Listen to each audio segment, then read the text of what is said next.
Warning: this story is based on disturbing real-life legends and reported paranormal incidents connected to an abandoned location in Louisville. Many visitors who entered this place alone never returned the same. So, if you are watching this late at night, turn off the lights, put on your headphones, and do not watch this alone. Because what happened inside Waverly Hills Sanatorium was never fully explained, and some people believe the building is still waiting for new patients. In October 2023, a paranormal content creator named Daniel Reed received an email. No subject, no sender name, just one sentence. If you want real horror, spend one night in room 502. Attached below was an address, Waverly Hills Sanatorium. Daniel had heard about the place before. An abandoned hospital surrounded by dark history, deaths, disappearances, shadow sightings, screams heard from empty hallways. Most people considered it an urban legend. Daniel considered it content. He arrived just before sunset. The building looked dead. Broken windows, peeling walls, rust covering the old gates. But something felt wrong immediately. The air around the hospital felt colder than outside. Too cold. Like the building itself was breathing. Daniel started recording. October 14th, 8:12 p.m. Tonight, I'm spending the night inside one of America's most haunted hospitals. The flashlight beam shook slightly in his hand. Not from fear. At least, not yet. Locals warned him about the 5th floor, especially room 502. A nurse was rumored to have died there decades ago. Some said suicide. Others said something inside the room drove her insane. Daniel laughed it off until he reached the hallway. The 5th floor was different. No wind, no outside noise, just silence, heavy silence. Then, a sound. Far away, a wheelchair moving slowly. Daniel followed the sound, his camera capturing the endless hallway. Then, suddenly, the wheelchair stopped, right in front of room 502. Daniel froze. The chair was empty, but still moving slightly as if someone had just pushed it. The room door was open, just enough to see darkness inside.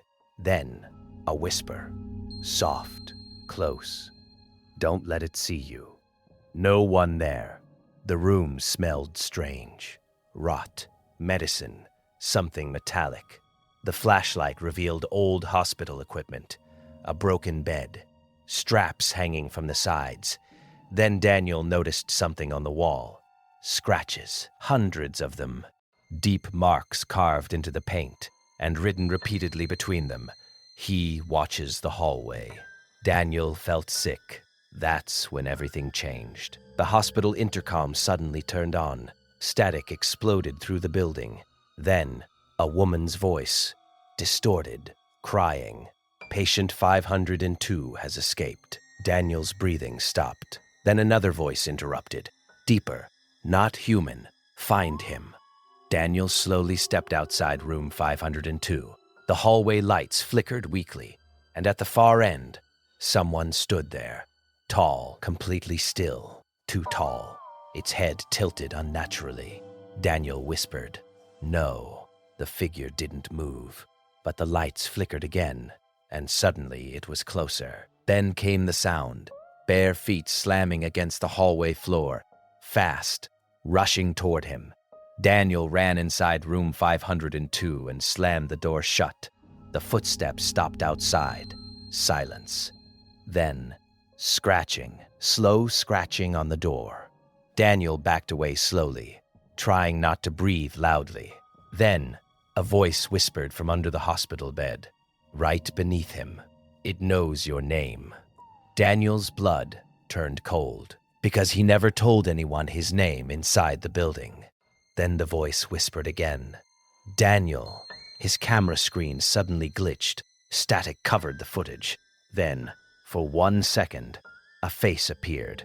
Pale skin, black eyes, wide smile standing directly behind him. Daniel spun around. Nothing there. But on the camera screen, the figure remained, watching. The hospital intercom activated again, louder this time. Every speaker screamed together, "Return to your room." Then every door on the 5th floor slowly opened. At the same time, Daniel heard movement inside every room. Breathing, whispers, crying, something walking.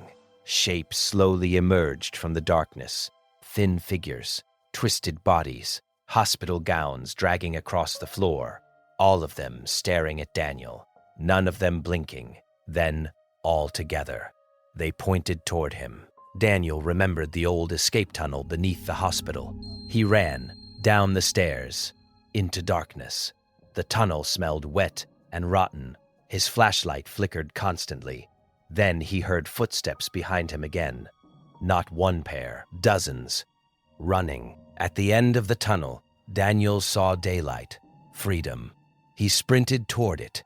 Then suddenly, a hand grabbed his shoulder, ice cold. The camera fell to the ground. The last footage ever recorded showed Daniel screaming, while dozens of pale faces surrounded him in the darkness. And behind them, the tall figure from the hallway, smiling. 3 days later, police found Daniel's camera near the tunnel exit, but Daniel himself was never found. The footage was corrupted, except for the final 12 seconds. In those final seconds, a voice could clearly be heard whispering, "Room 502 is never empty."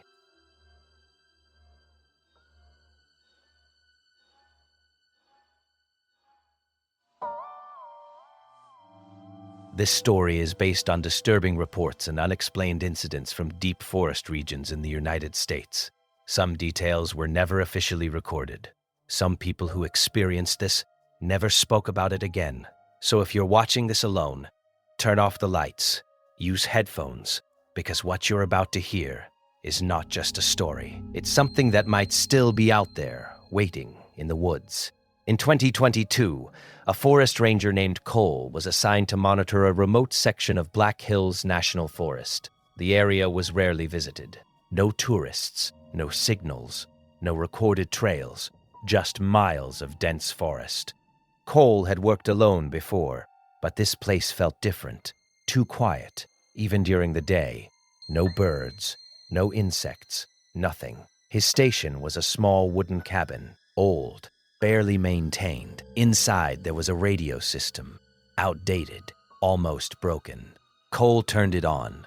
Static filled the room. He tried different channels.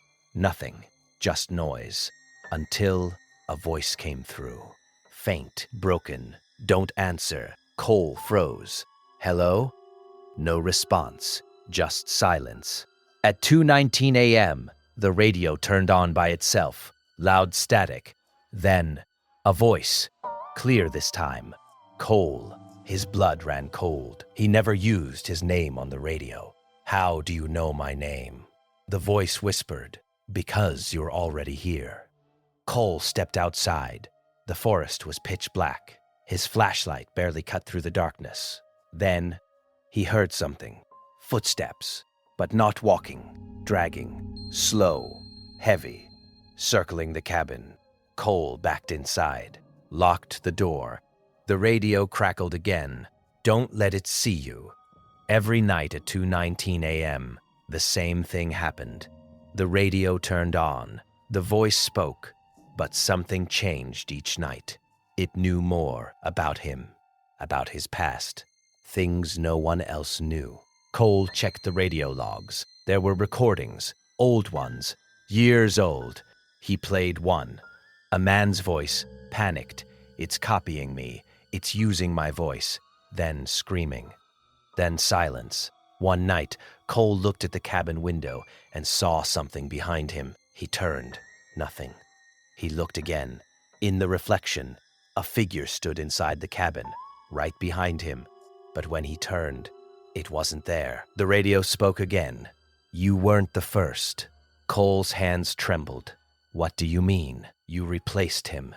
Then something terrifying happened. The voice on the radio changed. It became his voice, perfectly, repeating his words, before he said them, like it already knew. At 2:19 a.m., the radio didn't just turn on. Every sound stopped, completely. Even his breathing felt silent. Then, the door slowly opened, by itself. Cold air rushed in. Cole couldn't move because something stood outside. Tall, too tall, not entering, just waiting, the radio whispered. Step outside. Cole shook his head. No, the voice repeated, in his own voice. Step outside. The next week, another ranger arrived. The cabin was empty. No sign of Cole. Nothing, but the radio was still on. And when the new ranger entered, it spoke in Cole's voice. Don't answer.